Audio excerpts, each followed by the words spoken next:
আমরা সকলেই সমাজে সবাই বলে থাকি নামাজ রোজা, নামাজ বলি কিনা? বলি। নামাজ রোজা হজ যাকাত কথায় কথায় আমরা এগুলো বলি, হুজুররা বলি, আমরাও বলি।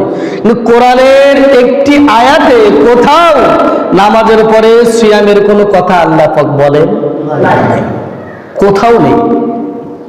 114টি সূরা, 6236টা আয়াত বা 6666 আয়াত, কোন একটি আয়াতের আগে পরে মাঝখানে শেষে শুরুতে আল্লাহ পাক কোথাও বলেননি নামাজের পরে রোজার কথা।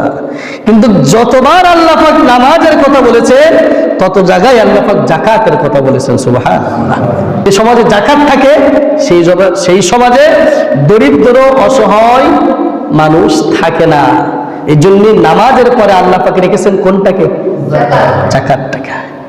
আজকে যাকাত ভিত্তিক অর্থনীতি না থাকার কারণে সমাজের মানুষ আজকে দারিদ্র সীমানার নিচে বসবাস করছে।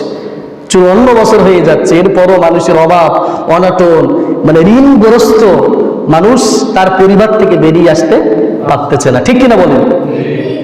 এটা হচ্ছে যত দিন যাচ্ছে মানুষের ঋণগ্রস্ত হচ্ছে, যত দিন যাচ্ছে মানুষ তত অভাবী হচ্ছে, মানুষ যত দিন যাচ্ছে অন্যের দ্বারস্থ হচ্ছে বেশি। ঠিক কিনা বলেন?